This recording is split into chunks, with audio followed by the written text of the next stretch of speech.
Oi pessoal, bom dia. Bom dia. Nós vamos começar aqui, pelo menos para liberar o link. E aí a gente vai conversando aqui um pouquinho. Enquanto não dá as 10 horas, nós vamos começar louvando um pouco. Vamos enviar o link pro pessoal, né? Eu vou. Vamos lá. Vamos falar dentro. Ok, vamos lá.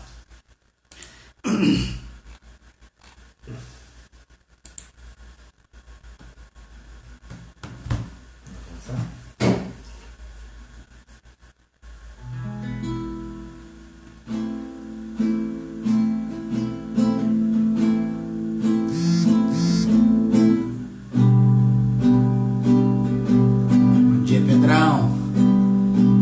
Família da Cláudia, em Águas Lindas.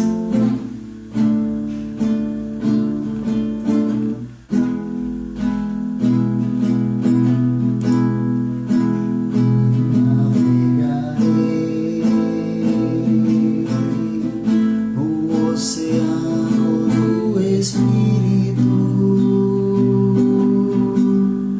e ali adorarei ao Deus do meu amor. Eu adorarei ao Deus da minha vida, que me compreendeu sem nenhuma explicação. Espírito, Espírito, que desce como fogo, vem como em Pentecostes e enche-me de novo. Espírito, Espírito, que desce como fogo, vem como em Pentecostes e enche-me de novo. Eu navegarei no oceano do Espírito, e ali adorarei ao Deus do meu amor. Eu adorarei ao Deus da minha vida, que me compreendeu sem nenhuma explicação. Espírito, Espírito, que desce como fogo, vem como em Pentecostes e enche-me de novo. Espírito, Espírito, que desce como fogo, vem como em Pentecostes e enche-me de novo.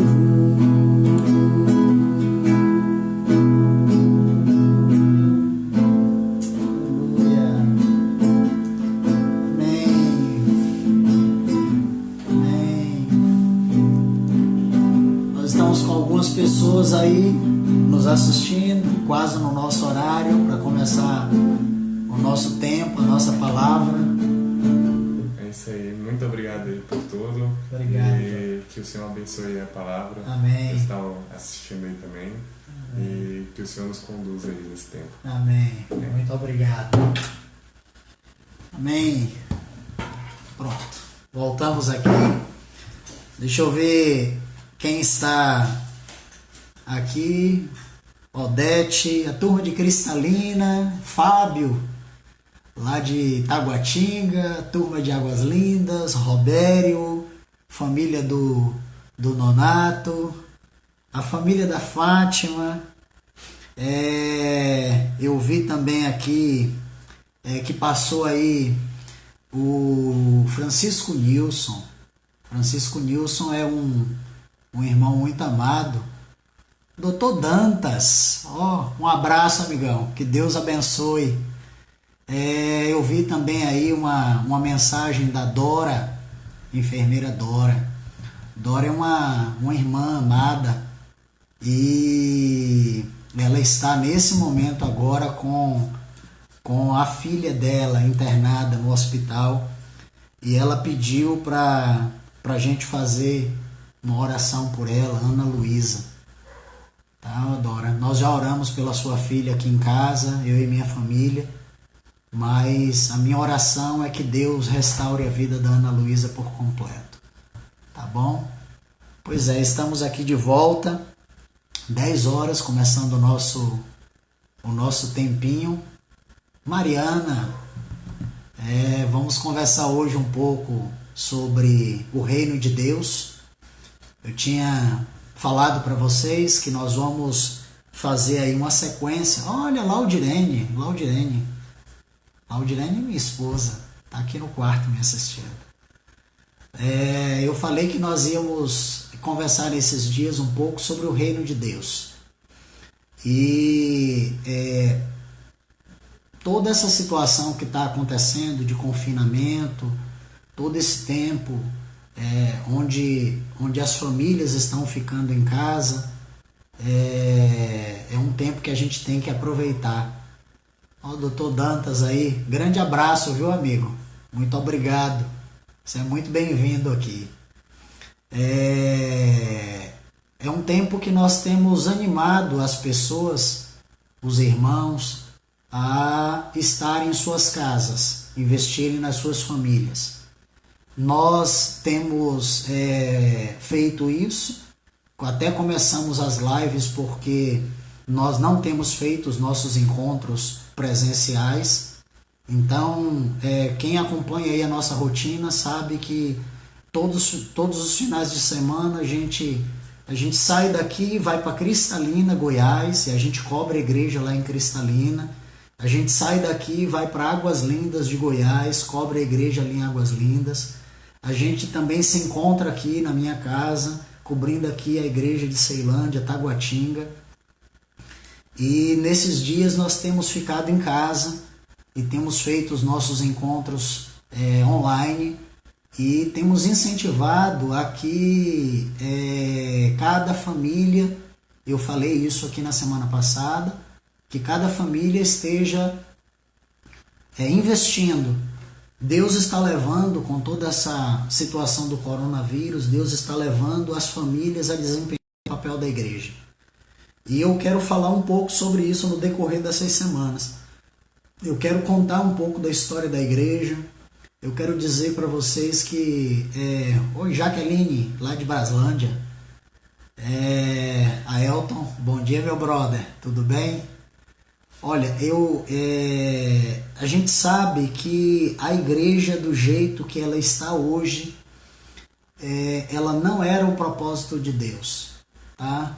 Luiz Gomes de Minas Gerais, amado, um beijo no coração para você e sua família, é lá de Nova Serrana, tá? Muita saudade de vocês.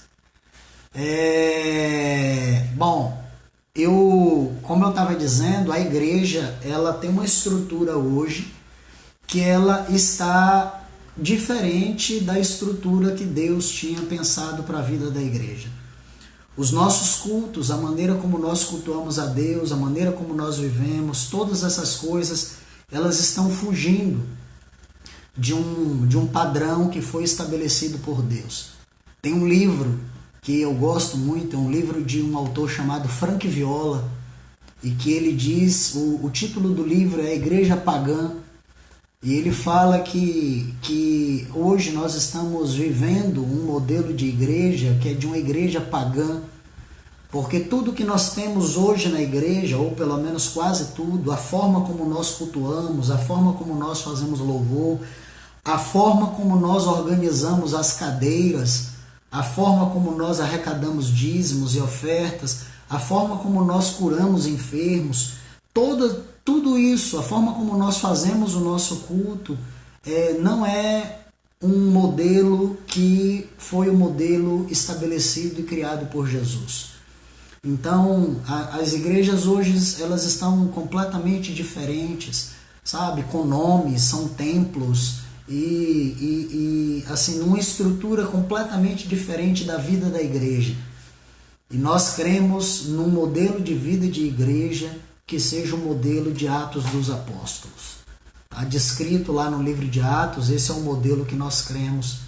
E eu queria falar um pouco nesses dias exatamente sobre isso, sobre o reino de Deus, tá? Hoje eu vou estar falando um pouco sobre a posição de Jesus como rei e a nossa posição dentro desse reino. Na semana que vem, se o Senhor assim me permitir e se nós ainda estivermos por aqui, eu quero falar com vocês sobre o que é o reino de Deus. E explicar todas as parábolas. Na verdade, se você for ler ali Mateus capítulo 13, você vai ver ali 7 parábolas em Mateus capítulo 13. Jesus fala sobre o reino dos céus é semelhante a um grão de mostarda. O reino dos céus é semelhante a um pouco de fermento. O reino dos céus é semelhante a um tesouro escondido. E aí ele vai dizendo ao que o reino dos céus é semelhante. Então eu quero falar sobre cada uma dessas parábolas, e depois do capítulo 13, nos capítulos seguintes, nós temos mais 7 parábolas, o que dá um total de 14, em que Jesus fala no Evangelho de Mateus sobre o que é o reino dos céus. Isso eu quero falar na semana que vem.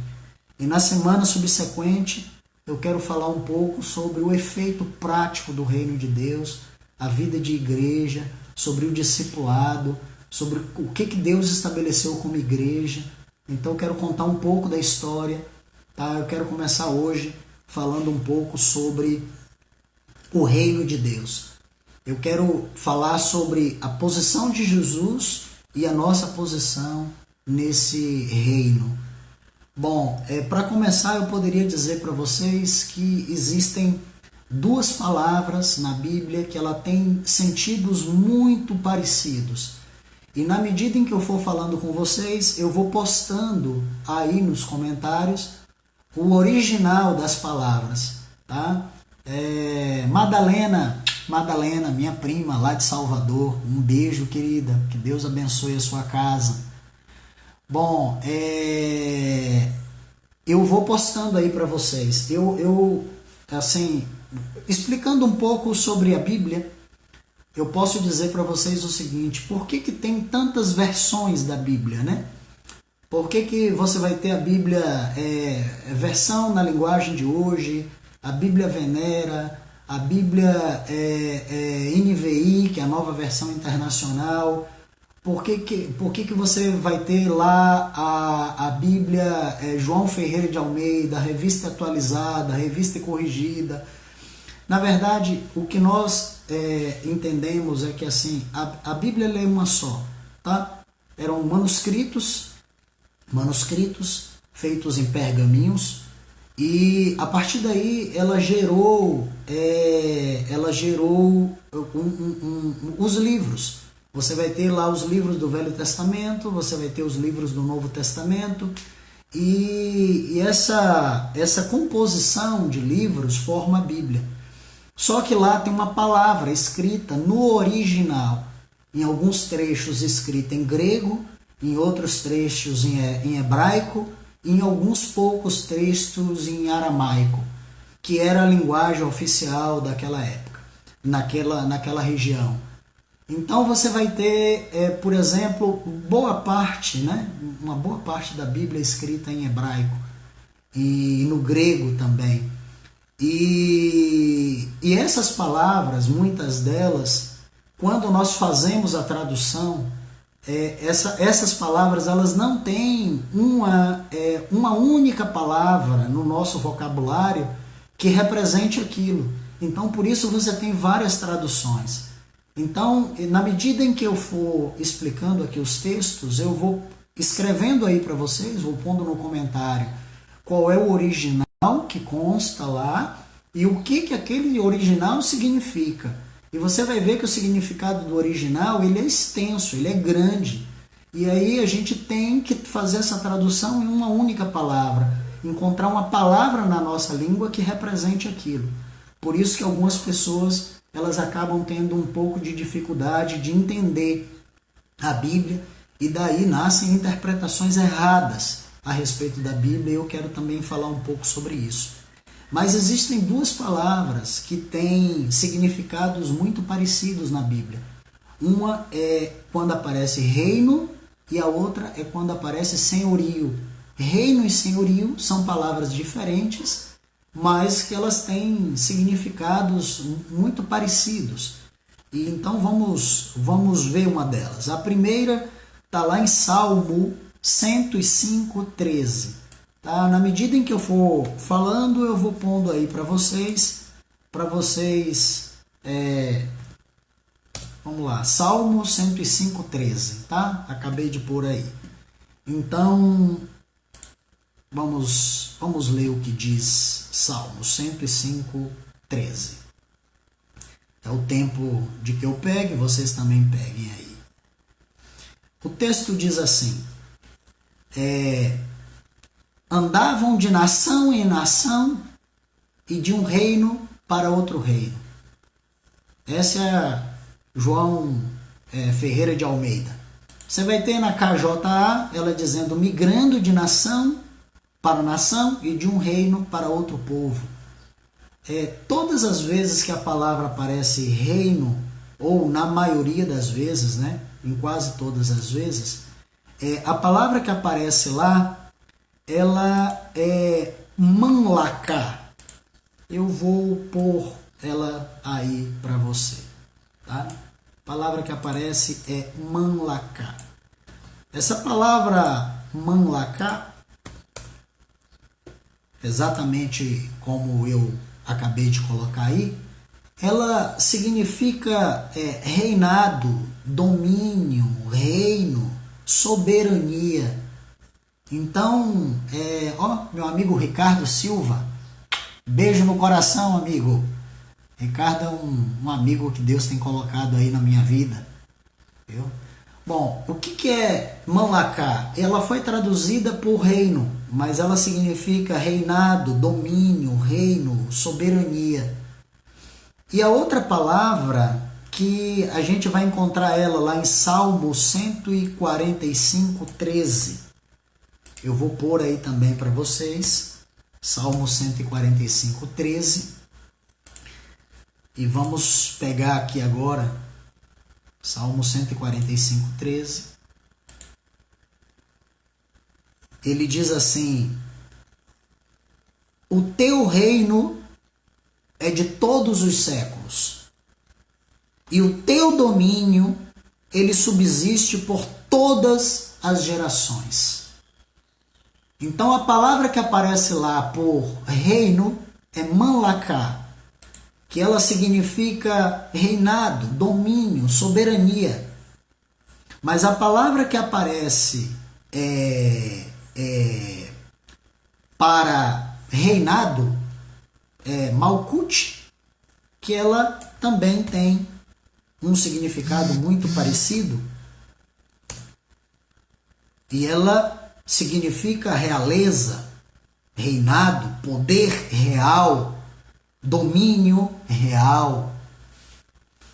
Então, quando a palavra fala de reino, ela está falando de um domínio, de um governo, de um poder que ele é real.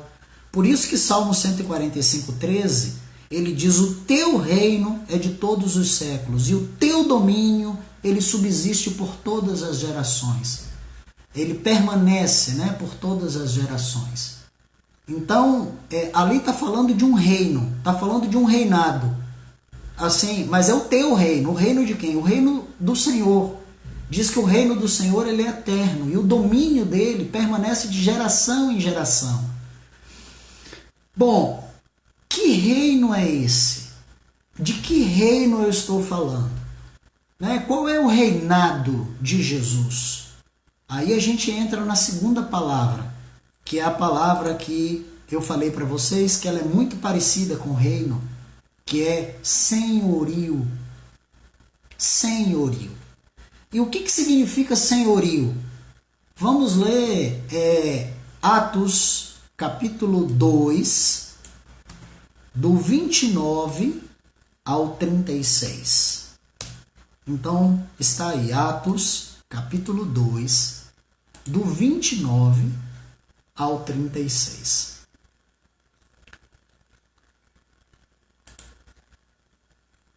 Pronto. Pedro começa a fazer uma exposição a respeito da vida de Jesus.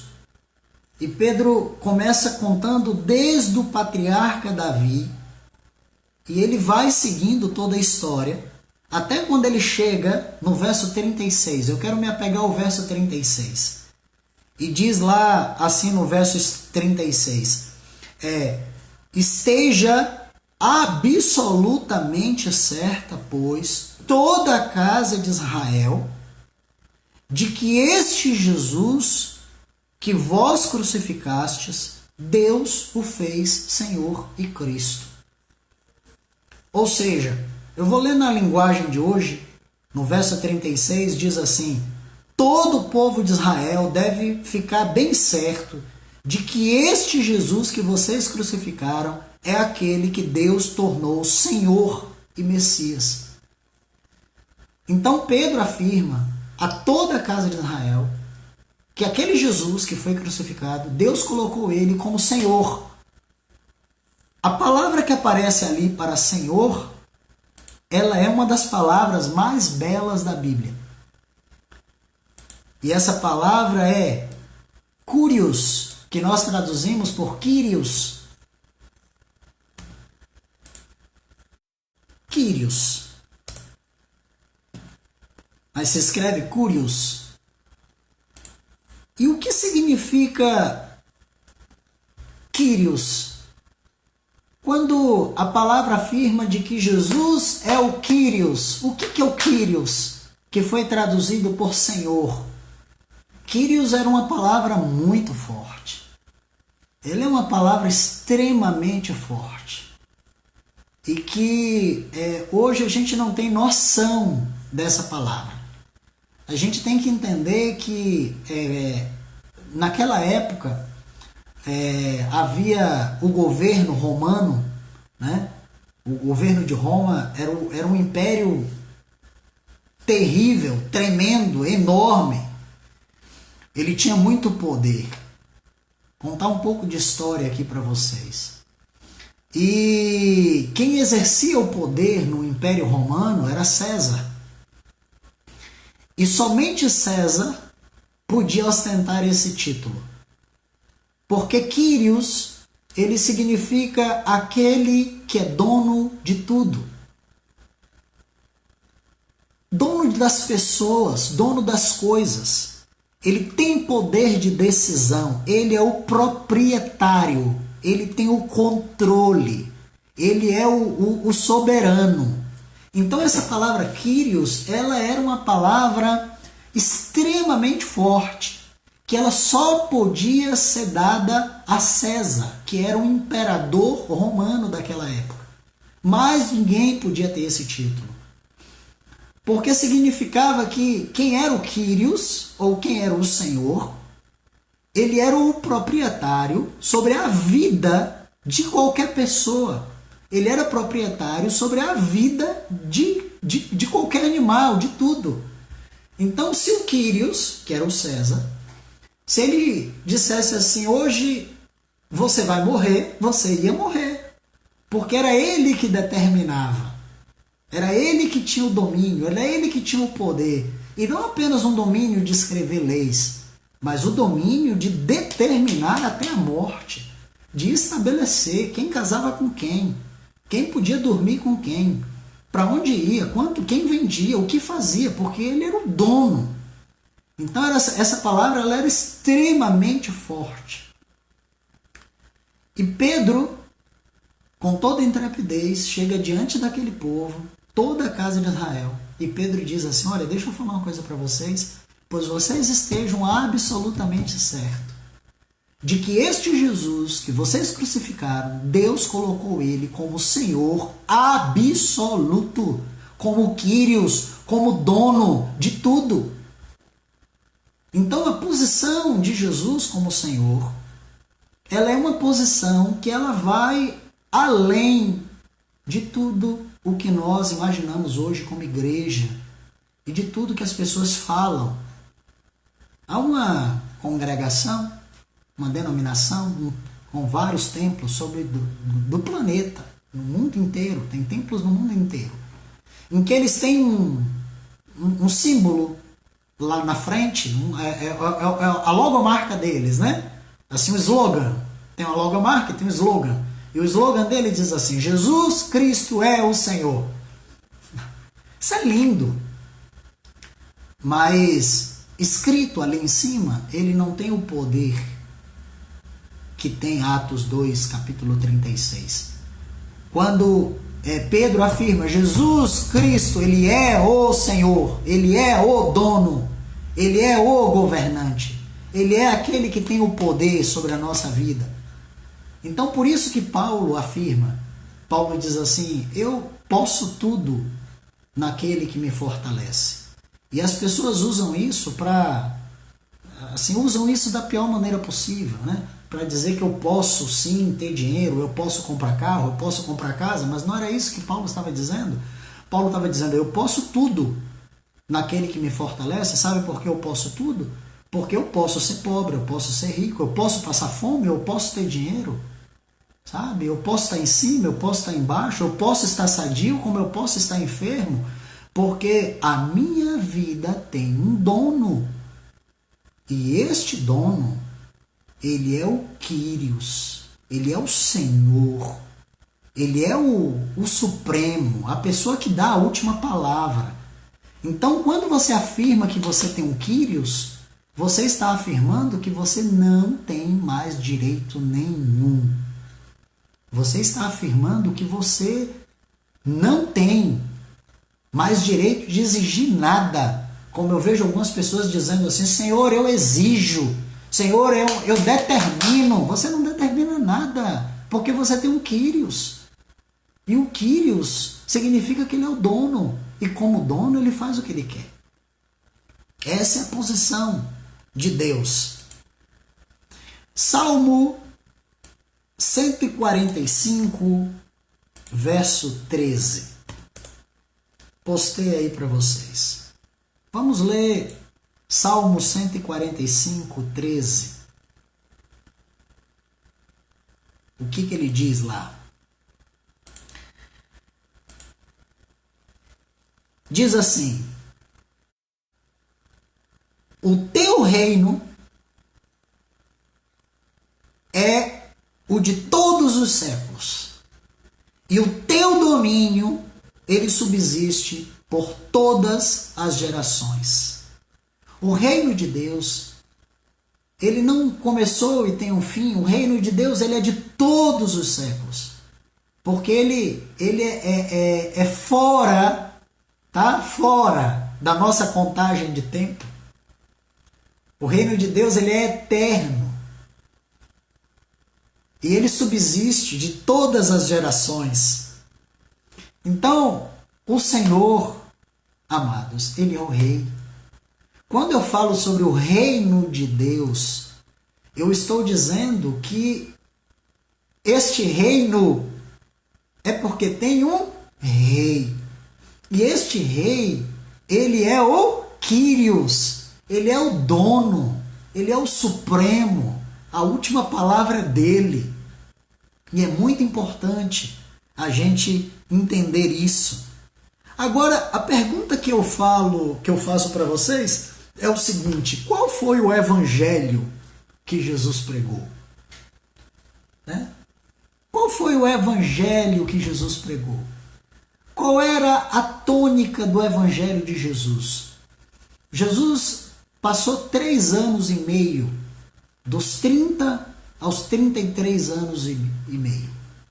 Jesus passou fazendo obra, tendo uma vida. E a pergunta, na verdade, é o seguinte: qual foi o evangelho que Jesus pregou? Amados, se vocês forem ler os 4 evangelhos, e vocês vão ver, na verdade, que toda a tônica da pregação de Jesus era o seguinte: hoje o reino chegou, tem um rei que manda, e que a partir de hoje você vivia desse jeito e agora você vai viver desse jeito. Essa era a tônica do Evangelho de Jesus.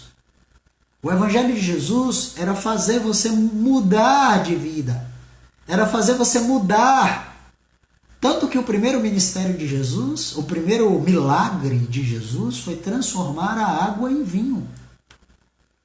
E Jesus fez isso, foi profético. O primeiro milagre de Jesus foi um milagre profético. Jesus poderia ter levantado um morto. Jesus poderia ter curado um cego, como curou outras vezes. Mas Jesus, na verdade, fez o primeiro milagre. Foi um milagre profético. Jesus pegou uma água sem sabor, uma água insípida, uma água que não tinha cor, que não tinha sabor, e Jesus transforma essa água em vinho. Jesus dá a essa água cor, Jesus dá a essa água sabor. E esse primeiro milagre de Jesus, que foi a transformação da água em vinho, ele foi um milagre profético, porque Jesus estava dizendo para que ele veio. Jesus estava dizendo: sabe para que eu vim? Para pegar vidas sem sabor e transformar em vidas saborosas. Para pegar vidas sem cor e transformar em vidas coloridas. Para pegar pessoas sem sentido e dar sentido e propósito na vida. Então o milagre de Jesus, ele foi um milagre profético, porque ele estava dizendo para que Jesus veio. Tem um outro texto que eu queria ler com vocês. Isaías, capítulo 52, verso 7. João Victor está participando aí, dizendo que era um evangelho de arrependimento. E o Everton está dizendo que era um evangelho de mudança. E realmente é. O meu amigo Bruno, amigão, grande abraço. Deus abençoe sua vida. Bom, vamos ler lá Isaías capítulo 52, verso 7. O que diz lá a palavra em Isaías 52, 7? Diz assim: que formosos são sobre os montes os pés do que anunciam as boas novas, que faz ouvir a paz e que anuncia coisas boas, que faz ouvir a salvação e que diz a Sião: o teu Deus reina. Amados, Deus reina. E eu falei para vocês no início aqui que reino e senhorio são palavras muito parecidas. Reino, tá? O reino, que é da palavra manlacá, ele significa um domínio, significa um reinado, uma soberania. E se tem um reinado, tem um rei. Se tem uma soberania, tem um soberano. E a palavra senhorio, que é a palavra Kyrios, ou Curios, que é a palavra que determina quem é o dono. E aqui Isaías está dizendo: o teu Deus reina. Reina. Deus reina. Deus está no trono. O Senhor Jesus, ele é rei soberano sobre tudo, sobre todos. É ele que determina, é ele que cuida, é ele que governa todas as coisas. O teu Deus reina. Mateus capítulo 4, verso 17. Postando aí para vocês, Mateus 4, 17. Vamos abrir. Diz assim: daí por diante, passou Jesus a pregar e a dizer: arrependei-vos, porque está próximo o reino dos céus. A melhor tradução aqui não é que está próximo, mas é chegado. Tá? A palavra ali é egizo, que significa chegou, chegou. Tá? Acabou de chegar. Sabe quando você chega na padaria e que você pergunta assim, tem pão? E a pessoa diz assim, tá saindo agora. A palavra é egizo. Não é que o reino dos céus está próximo, mas o reino dos céus está saindo do forno agora, quentinho, quentinho. E era esse o evangelho que Jesus pregava. Jesus dizia para as pessoas, olha, o reino chegou, o reino está quentinho, o rei chegou, há um rei agora. Vocês não precisam mais andar por aí perdidos, perambulando, agora tem um rei que governa sobre tudo, que está no governo de tudo, de todas as coisas. É isso que era a pregação de Jesus, arrependei-vos, se arrependam, porque chegou um rei. Chegou um rei que tem poder real, sabe? Que domina, que tem governo. Esta é a posição de Jesus dentro deste rei. As igrejas, elas apresentam Jesus hoje de uma outra forma. Um Jesus fraco, um Jesus permissivo, um Jesus que aceita todas as coisas.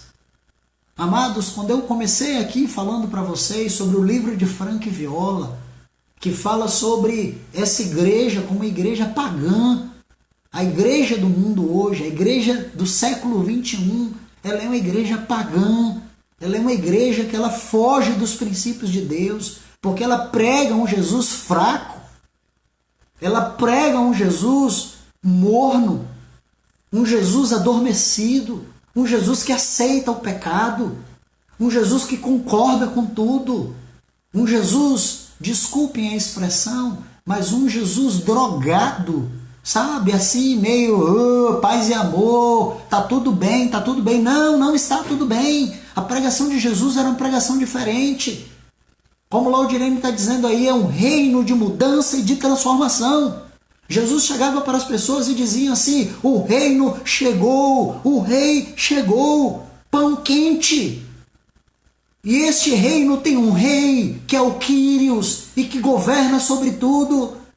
Portanto, pare de mandar na sua vida, pare de fazer o que você quer, pare de andar como se você estivesse sozinho. Você tem um rei, você tem um rei, e este rei é o governador, este rei é o que manda, este rei é o que tem o domínio.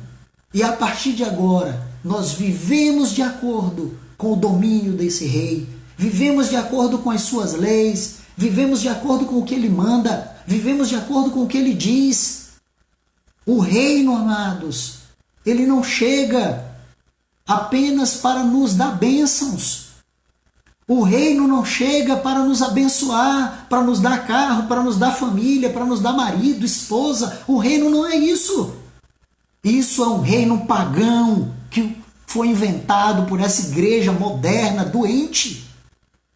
O reino de Deus significa que tem um rei, tem um reinado, e este rei manda, este rei governa.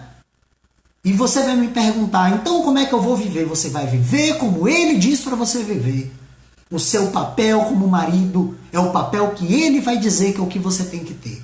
Você tem que agir na sua casa como ele manda. As mulheres têm que se sujeitar aos seus maridos como ele manda. Os filhos obedecerem aos seus pais como ele determina.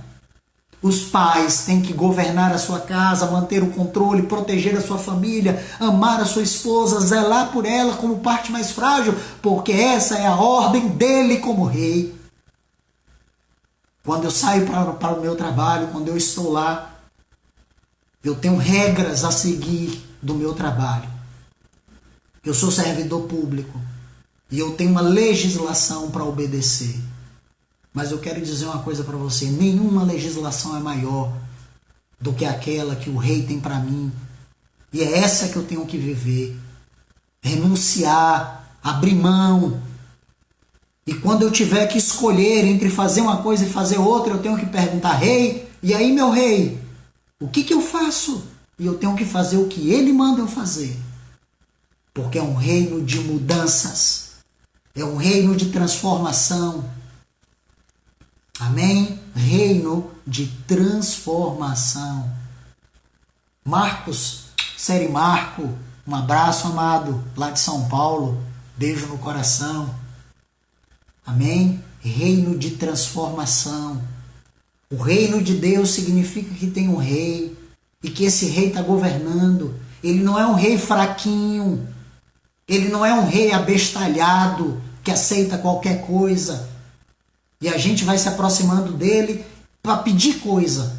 E alguém chega do nosso lado e diz assim, mas você mente. Não, eu minto, mas ele é um Deus de amor. Ele é um Deus de bondade. Ele é um Deus que aceita tudo. Olha, esse Jesus aí eu não conheço, não. Esse Jesus retardado, abestalhado, eu não conheço. O Jesus que eu conheço é um rei forte, é um rei firme. É um rei que não aceita qualquer vida. Não aceita que você viva de qualquer forma. Se você quer viver de qualquer forma, não é dentro do reino de Deus. Porque o reino de Deus tem um rei. Tá? Tempo de arrependimento. Tempo de mudança. Quando eu era do mundo, e até hoje as pessoas têm uma expressão, que as pessoas dizem assim, eu sou dono do meu nariz, eu sou dono do meu nariz. Pois eu quero dizer uma coisa para você. No reino de Deus, se Deus quiser que o teu nariz caia, ele vai cair. Porque ele é o dono de tudo. Aqui você não manda em nada. Nem eu, nem você, nem ninguém. Porque aqui nós estamos para obedecer a ordem daquele que é soberano, que está sobre tudo e sobre todos. Se você for ler os evangelhos, você vai ver nos 4 evangelhos, Mateus, Marcos, Lucas e João, você vai ver o reino de Deus, você vai ver o senhorio de Jesus. Isso é o tema principal. Nos 4 evangelhos, qual é o tema? Jesus é o rei. Ele é o rei. Ele é o governador. Esse é o tema dos 4 evangelhos. E no livro de Atos, que é a vida da igreja primitiva, você vai ver que ali é uma continuação da igreja. Ali há uma continuação da vida da igreja, de que Jesus é o rei. Logo depois da morte de Jesus, pouco tempo depois, os apóstolos estavam arrecadando dinheiro para ajudar os necessitados. Não era para comprar fazenda, não era para nada disso, era para ajudar os necessitados. E aí aparece a história de Ananias e Safira. Ananias vende um campo e mente para os irmãos, dizendo que vendeu por uma quantia. Não tinha necessidade de fazer aquilo. E Pedro chama Ananias e pergunta assim para Ananias, Ananias, deixa eu te perguntar uma coisa, eu fico louco. Você está achando o quê? Você está achando que aqui é o mundo? Onde você vivia da forma que você vivia?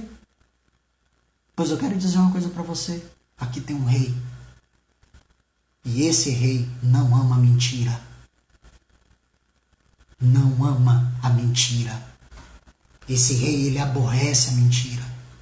E por causa disso você vai morrer. Amados, ali era a expressão do reinado de Jesus. Um reinado de mudança. um governo de renúncia, um governo de mudança de vida. E você vai ver isso nas epístolas. Se você for começar a ler Romanos, se você começar a ler Coríntios, se você começar a ler Filipenses, se você começar a ler Colossenses, Tessalonicenses, Efésios, Gálatas, Hebreus, sabe, todos eles. Sabe o que você vai encontrar em todos eles? Conselhos sobre mudança de vida. Paulo dizendo assim, olha, quem matava, não mate mais. Quem roubava, pare de roubar. Vá trabalhar para ajudar o necessitado. Quem mentia, pare de mentir, fale a verdade. Olha, marido, é assim que você tem que tratar sua mulher. Esposa, é assim que você trata seu marido. Filhos, é assim que você obedece aos seus pais. São orientações de um rei que veio para mudar as nossas vidas. Você não vê ali nenhuma expressão nos evangelhos ou no livro de Atos, na vida da igreja, de nada disso do que nós vemos hoje. Um anúncio de um evangelho medíocre, de um evangelho fraco, de um evangelho que não muda ninguém, só muda de vida, muda de contra-cheque, aumenta dinheiro. Isso não existe. Se você tem ouvido esse evangelho, estão te enganando. Tá bom? Se você está ouvindo esse tipo de evangelho, mude, porque estão te enganando. O evangelho do reino é o evangelho onde Jesus é o rei e ele vem para mudar as nossas vidas. O apóstolo Paulo, só o apóstolo Paulo, ele menciona a palavra Kyrios 256 vezes. 256 vezes. Você vê nas epístolas de Paulo, nas cartas de Paulo, Paulo mencionando Jesus como Kyrios 256 vezes. Paulo não se cansava de dizer isso. Paulo dizia, ele é o nosso Senhor. Ele é o nosso dono. Ele é o nosso supremo. Obedecemos a ele, vivemos para agradar a ele. Amados, o reino de Deus, a expressão reino de Deus, ela indica que tem um rei, que ele está sentado no trono e que ele governa sobre tudo. Tá bom? Como diz o Marcos aí, é um nome que tem toda a autoridade. Hoje o que nós vemos é um evangelho que anuncia Jesus como Salvador. E as pessoas dizem assim, você aceita Jesus como seu Salvador pessoal? Amados, nós precisamos apresentar Jesus como Senhor, como Kyrios, como dono das nossas vidas. Portanto, a condição para você ser salvo não é Jesus ser o seu Salvador, mas é Jesus ser o seu Kyrios, ser o seu dono, ser aquele que vai governar a sua vida e você vai entregar a sua vida ao governo e à autoridade dele. Deixa eu falar uma coisa para vocês que eu anotei aqui. Todo mundo quer ser salvo, né? Se você perguntar para as pessoas, você quer ser salva? A pessoa vai dizer, eu quero ser salva. Mas a salvação não é para qualquer um, tá? Desculpa dizer isso para você. A salvação, ela é para quem desiste de uma vida de rebelião a Deus. A salvação é somente para quem desiste de uma vida de rebelião a Deus, de uma vida de desobediência a Deus, de uma vida de rebeldia, de fazer o que quero, eu mando na minha vida, sou eu que falo, eu que quero, minha opinião está certa. Quem desiste dessa vida é para quem cabe a salvação. Tá bom? É bom que a gente entenda isso. Mateus, capítulo 5, verso 43. Mateus, capítulo 5, 43. Meu amigo Hamilton, seja bem-vindo, amado. Mateus 5, 43. Vamos ver o que ele diz lá.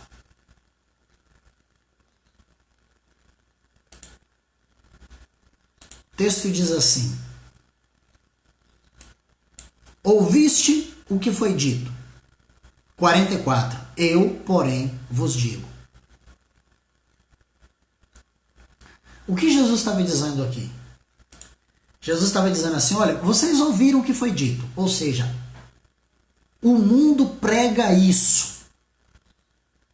Você passou a vida inteira ouvindo isso. Mas a partir de hoje, vocês vão esquecer o que vocês ouviram. Vocês vão esquecer o que o mundo lhe ensinou. Porque eu, o Senhor, o Kyrios, estou dizendo para vocês que não é assim. É assim, dessa forma. Consegue entender? E Mateus 5,43 diz assim: ouvistes o que foi dito, amarás o teu próximo e odiarás o teu inimigo. Ou seja, até hoje vocês ouviram isso, vocês aprenderam isso, teus pais ensinaram isso, você ouviu vovó falar assim, vovó falar assim, titio falar assim. Mas eu quero dizer uma coisa para vocês: esquece tudo que você ouviu, porque o reino chegou. Chegou um reino. E aí no verso 44, ele diz assim: eu, porém, vos digo, amai os vossos inimigos e orai pelos que vos perseguem. Então Jesus, como rei, porque nós já ouvimos o texto de Isaías, que diz assim: o teu Deus reina, reina, Jesus está reinando. E aí Jesus chega e diz assim: olha, deixa eu falar uma coisa para vocês, já que eu sou o rei de vocês, até hoje vocês ouviram falar isso. Esquece o que vocês ouviram falar. A partir de hoje eu estou dizendo isso. E aí Jesus faz, no verso 45, uma declaração belíssima. Jesus diz assim: para. Pô, aí você, antes que você pergunte, mas Senhor, por que você mudou a lei? Por que era assim e agora é diferente? E Jesus explica. Jesus diz assim: para que vocês se tornem filho do vosso Pai Celeste.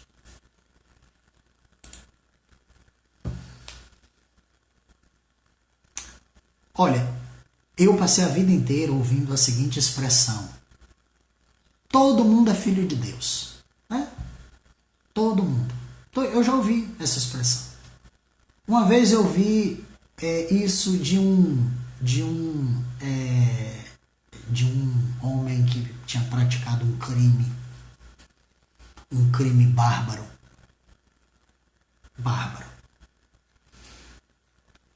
Não vou nem citar. E ele estava numa reportagem falando, porque o repórter foi questionar ele sobre o porquê que ele tinha entrado com um pedido de condicional. E a resposta dele foi o seguinte: eu também sou filho de Deus. Todo mundo acha que é filho de Deus. Mas Jesus aqui afirma diferente. Jesus diz assim: tem uma vida que você sempre ouviu que é assim que você tem que viver. Agora eu estou dizendo para você que a vida é essa. E aí você me pergunta, antes que você pergunte para Jesus, por que eu tenho que mudar daqui para aqui? Jesus diz: para que você se torne filho de Deus. A salvação, como eu disse, ela não é para qualquer um. A salvação, ela é para quem desiste de tomar o governo da sua vida. A salvação são para esses. Por isso que muitas vezes Jesus até afirma isso, de que nem todo que diz Senhor, Senhor entrará no reino dos céus. Porque a salvação é para quem é forte. A salvação não é para covardes. A salvação não é para gente fraca. A salvação é para quem está disposto a colocar o pescoço e dizer: Senhor, o que o Senhor tem para mim? A palavra que aparece aí no verso 45, para que vos torneis, ela é uma palavra interessante e eu vou copiar ela aí para vocês. Eu já preguei algumas vezes sobre essa palavra e alguns vão lembrar dela, mas essa palavra é ginomai. Ginomai significa o seguinte: ela ilustrava um momento em que um ator entrava em cena no teatro. Ela significava isso. Ginomai. O que é ginomai? É o momento em que o ator aparece em cena. É o momento em que você está contando a história e o personagem aparece na história. Esse momento é chamado de ginomai. Ok. O personagem já existe, só que ele ainda não apareceu. No momento em que ele aparece, esse momento é chamado de ginomai. E aí Jesus diz assim: vocês ouviram isso, mas eu estou dizendo para vocês isso. No momento em que vocês obedecem o que eu falo, vocês ginomai, filho de Deus, vocês aparecem como filho de Deus. Não é que você se torna filho de Deus naquele momento, mas é que você aparece naquele momento como filho de Deus. Você entra em cena como filho de Deus. E aí as pessoas vão olhar para você e as pessoas vão dizer assim: epa, esse cara é diferente. A vida dele é diferente. É porque você apareceu como filho de Deus. Você surgiu na história. Você entrou no palco representando o Filho de Deus. Então, Jesus, ele continua nesse texto, falando no verso 46, ele diz: porque se você amar o que vos amam, que recompensa você tem? Não faz os publicanos também o mesmo? E se você saudar somente os irmãos, o que tem de mais? Os gentios também não fazem o mesmo? Sabe o que Jesus está dizendo aqui? Você tem que ser diferente. Se você diz que você é filho de Deus, você tem que ser diferente. Não fazem os publicanos também o mesmo? Não fazem os gentios também o mesmo? Ou seja, Jesus está dizendo: olha, o reino chegou. E se o reino chegou, você tem que ser diferente. Você tem que ter uma vida diferente. Você tem que ter uma postura diferente. Você tem que ter um comportamento diferente para que ginomai, para que você apareça na cena como filho de Deus, para que as pessoas olhem para você e digam assim: meu Deus, quem é essa pessoa? E aí quem está do lado vai dizer assim: ele parece Cristo. Olha, deixa eu explicar uma coisa para vocês. Você sabia que na Bíblia inteira, principalmente no Novo Testamento, mas na Bíblia inteira, nenhum dos irmãos se autodenominou cristão? Sabia disso? Nenhum deles. Pelo contrário, no livro de Atos, diz que pela primeira vez os irmãos foram chamados de cristãos. É porque cristão é um título que as pessoas dão para você, não você mesmo se dá. Você não pode dizer para as pessoas: eu sou cristão, porque a palavra eu sou cristão significa eu me pareço com Cristo. A vida que eu tenho, ela faz com que eu pareça com Cristo. Então, cristão é um título que as pessoas têm que dar para você, não você dá para si mesmo. São as pessoas que têm que dizer. Entendeu? Por exemplo, vocês olhando assim para mim, vocês não acham que eu pareço o Brad Pitt? Dá uma olhada direitinho. Ó, não pareço não, né? É um título que não é você que tem que dizer. As pessoas que estão de fora têm que olhar para você e dizer assim: você me lembra tal pessoa. O seu comportamento e a sua vida tem que levar as pessoas a dizer isso. Você me lembra Cristo. O seu comportamento, a sua forma, o ginomai, a forma como você entrou em cena, a forma como você se comportou, o que você disse, você me lembrou Cristo. Então, a partir desse momento, você é um cristão. Então, o evangelho do reino de Deus significa que tem um reino formado por pessoas que estão submissas a um rei que governa sobre tudo e que nós precisamos ouvir esse rei. Não é o que nós pensamos, não é o que nós queremos, não é o que nós achamos, mas Jesus está o tempo inteiro dizendo para a gente, olha, vocês ouviram isso, esquece o que vocês ouviram, porque agora eu estou dizendo para vocês isso. E a partir do momento que vocês me dão ouvido, vocês gnomai como filhos de Deus, vocês aparecem como filhos de Deus, vocês surgem como filhos de Deus, e as pessoas vão olhar para você e vão dizer assim, estes são cristãos. Amados, se vocês não têm uma vida assim, se vocês têm uma vida parecida com o mundo é como Jesus diz, os gentios não fazem isso, os publicanos não fazem isso, que diferença tem de vocês dele? Tem diferença nenhuma. Só para você poder afirmar, olha, eu tenho aqui um distintivo, eu sou discípulo, eu vou nas reuniões da igreja. Tá, e daí? E daí, amado? Mais um texto. Vamos ler Mateus 24, 14. Postado aí para vocês. Os irmãos ficam rindo de mim, estão rindo aí porque eu falei que eu pareço Brad Pitt. Eu não pareço Brad Pitt não, tá bom? Pelo contrário, Brad Pitt queria parecer comigo, tá?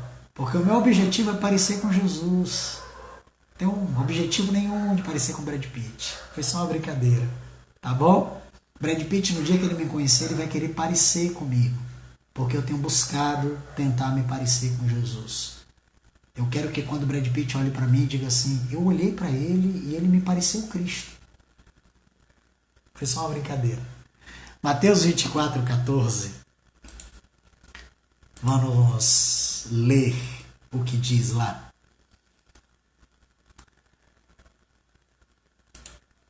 O texto diz assim, e será pregado este evangelho do reino por todo o mundo, para testemunho a todas as nações, e então virá o fim. Amados, e será pregado qual evangelho? Evandro Júnior, beijo no coração, meu filho. Evandro está em Portugal. Que Deus abençoe a Europa aí nos assistindo. Mateus 24, 14.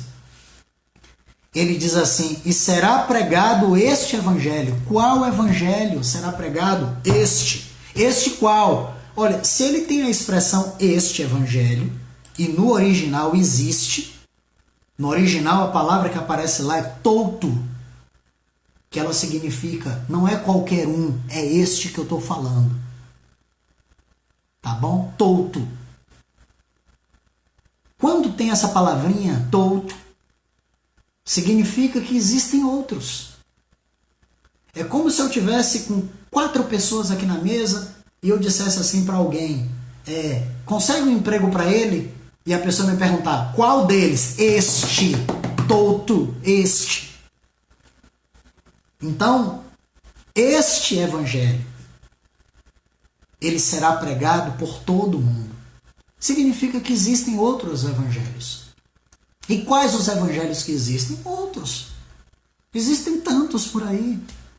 Amados, olha, tem o evangelho da prosperidade, que é um evangelho que promete bênção financeira.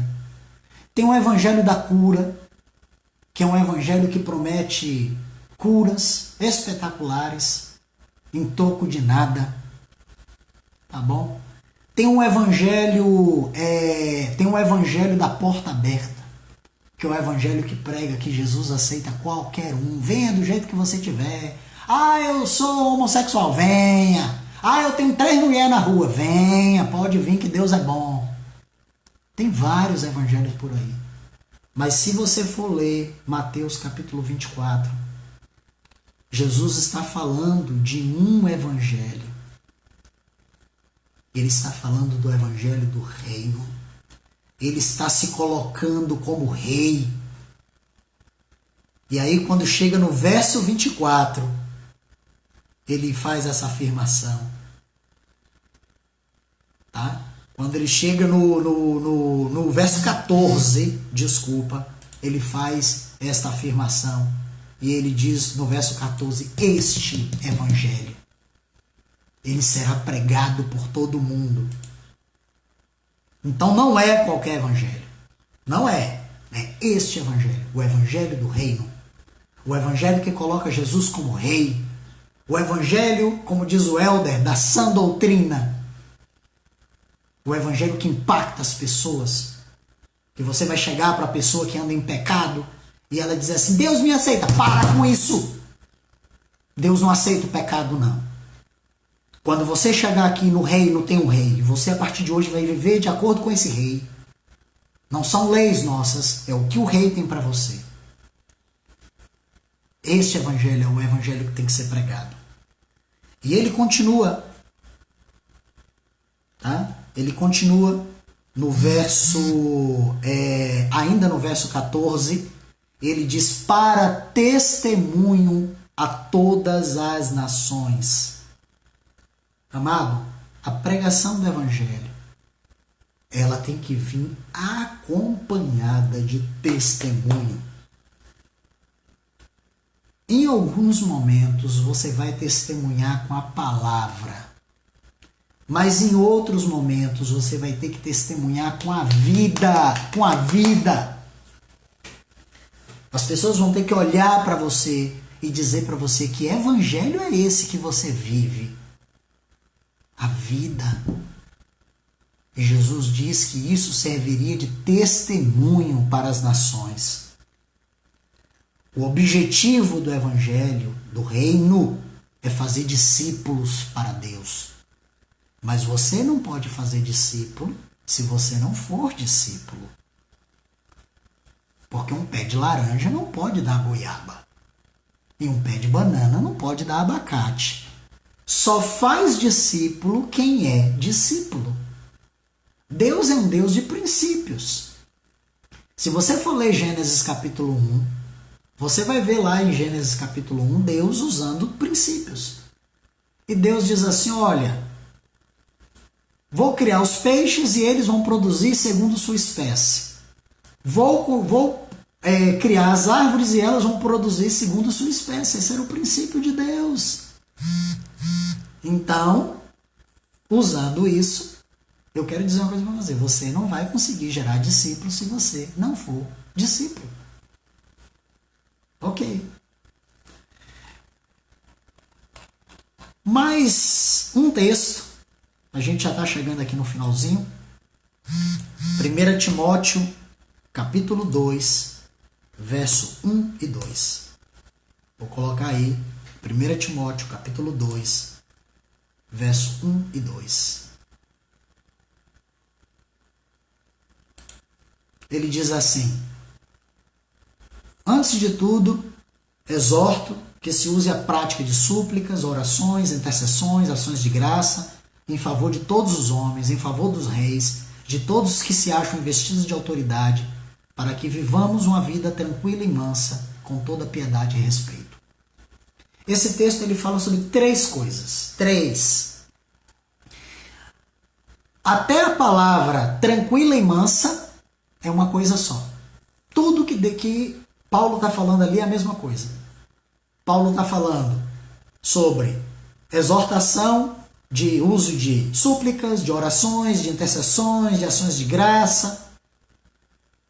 O que Paulo está falando ali é uma vida de intercessão. Três coisas. Primeiro, Paulo está falando sobre a vida de intercessão. Aí depois Paulo fala das outras duas.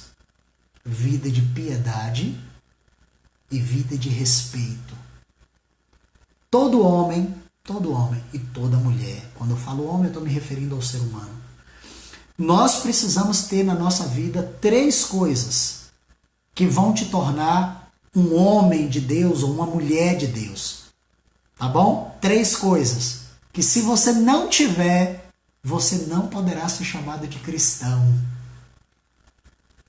Vida de oração, vida de piedade e vida de respeito. A palavra que aparece ali para vida de piedade, eu vou postar aí para vocês, é Eusebeia. Eusebeia é uma vida de piedade. E ela significa uma vida de dedicação a Deus. Uma vida de santidade. Uma vida onde você escolheu deixar de ouvir os homens e passar a ouvir Deus. Isso é o Eusebeia. Tá? Uma vida de dedicação a Deus. Uma vida de santidade. Uma vida de separação. Porque a palavra santidade vem de separado. E Eusebeia significa isso, uma vida diferente. Tá? Isso aqui é a vida de piedade, é uma vida diferente. Por isso que Jesus diz, ouviste o que foi dito. Eu, porém, vos digo. Esse eu, porém, é o Eusebeia. Você vivia assim, você mentia, você roubava, você aprontava, você batia na mulher, você era assim, você era mau. Você era pilantra, safado, vagabundo. Você era isso aqui. E aí Deus te pegou e fez com que você mudasse de vida. Essa vida nova, uma vida dedicada a Deus, uma vida de mudança, é Eusebeia. É uma vida de piedade, onde as pessoas vão olhar para você e vão dizer, verdadeiramente ele mudou. Eu tenho um novo marido em casa, eu tenho uma nova esposa em casa, eu tenho novos filhos. Porque mudou. Então, vida de oração, vida de piedade, que é mudança de vida, e o terceiro, vida de respeito.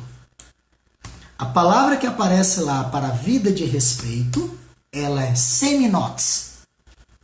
Seminotes. Seminotes, ela significa a admiração e o respeito que as pessoas têm por você de acordo com a forma como você vive. Então eu posso dizer que vida de oração, olha, até os irmãos colocaram aí, vida de oração, vida de piedade e vida de respeito.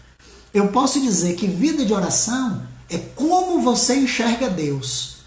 Então você enxerga Deus como Senhor, você enxerga Deus que está acima de todas as coisas, e por causa disso, você ora, você clama, você faz súplica.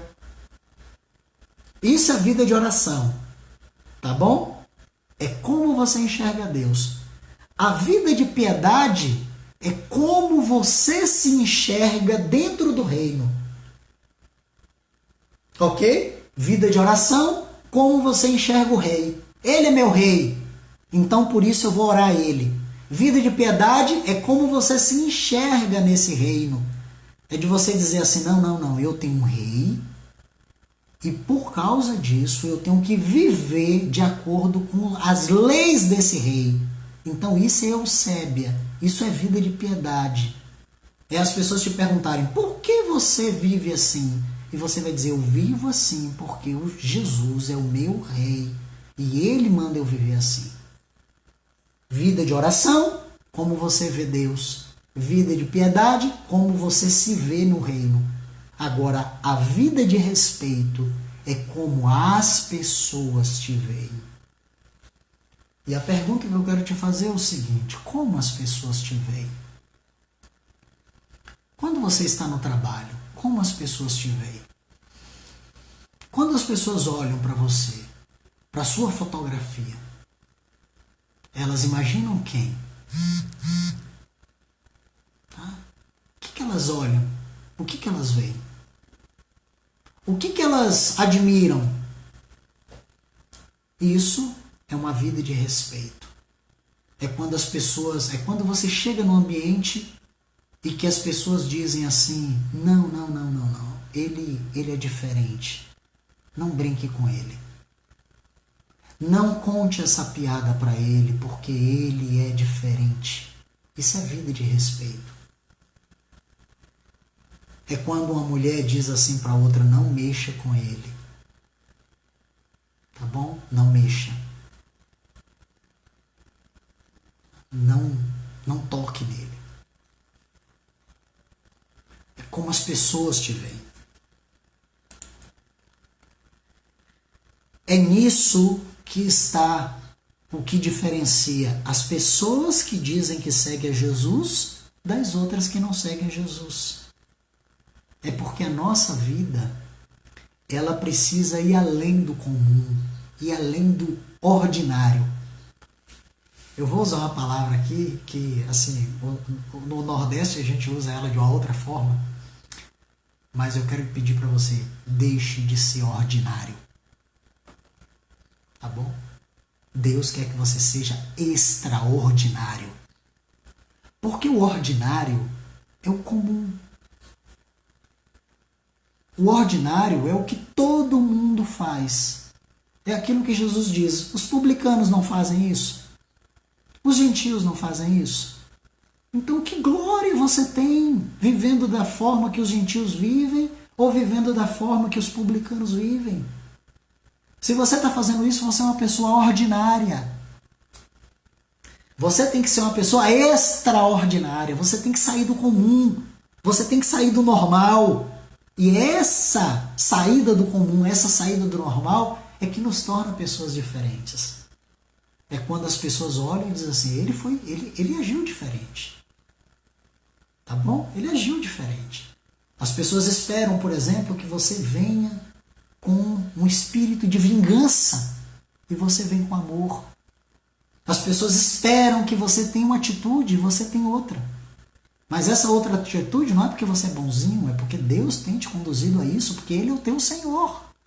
Você entende o reino, entende o rei, entende a sua posição no reino. E aí você, Eusébio, muda de vida. E aí por causa disso, seminotes. As pessoas olham para você e te respeitam. Jesus cita o exemplo dos publicanos, que eles só amam quem ama. Jesus cita o exemplo dos pagãos, que eles só saudam as pessoas que eles querem. Não tem nada de extraordinário nisso. E se você vive uma justiça maior, por isso que Jesus fala, se a vossa justiça não exceder, e muito, a dos escribas e fariseus, você não entrará no reino dos céus. Então eu quero me apegar aqui a esse texto e dizer para você o seguinte, amado, amada, se você não viver uma forma diferente de vida, se a sua vida não for extraordinária, você não vai entrar no reino dos céus. Se você for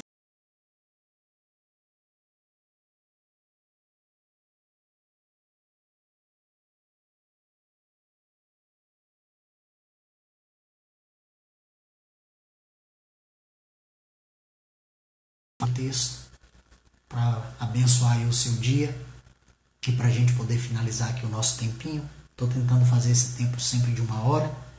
É Lucas, capítulo 17, versículo 20 ao 21. Lucas 17, 20 e 21. Para a gente finalizar aqui hoje, eu acho que já tem muita coisa para a gente ir pensando, para a gente colocar diante de Deus. Então, vamos lá. Lucas 17, 20 e 21.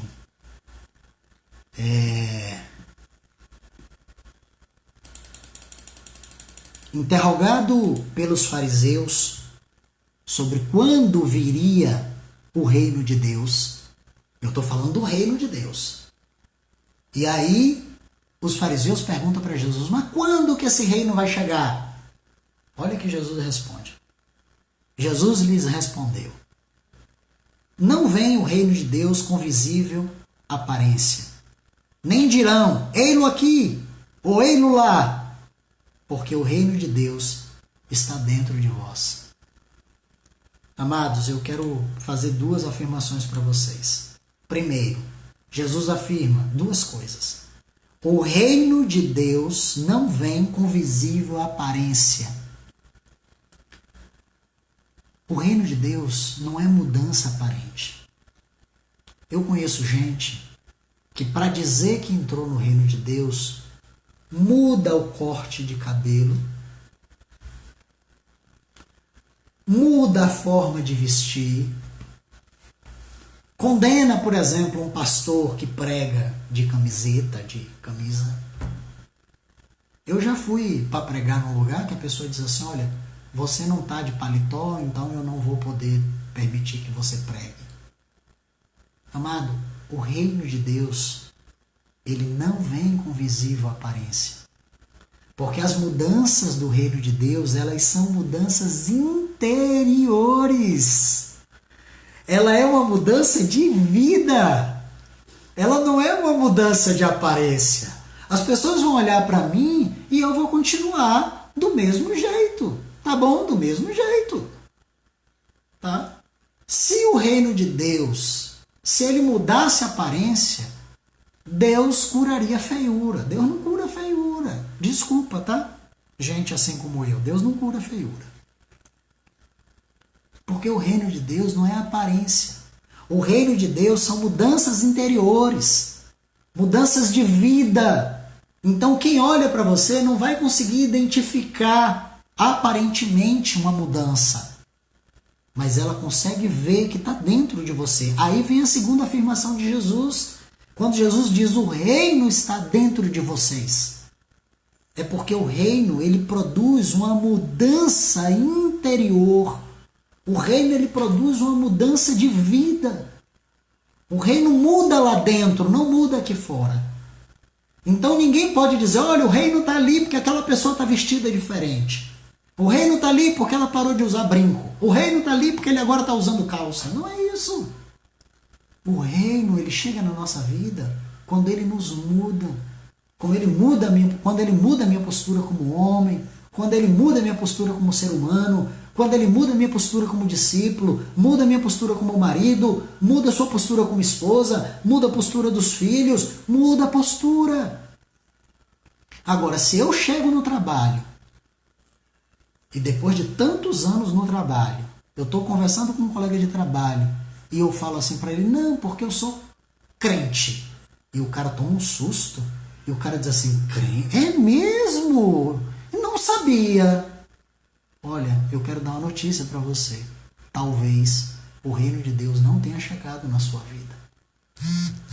Porque quando o reino de Deus chega, ele não tem uma mudança aparente, mas as pessoas percebem na sua postura, as pessoas percebem na sua forma de tratar os outros, as pessoas percebem na sua forma de reagir, na sua forma de se portar. As pessoas percebem isso.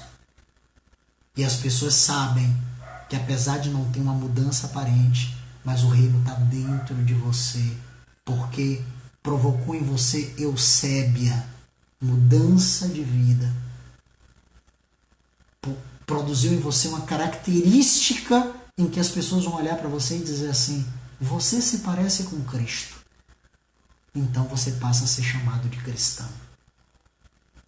Amados, ficamos por aqui. E o meu desejo nesta manhã é que Deus mude a sua vida.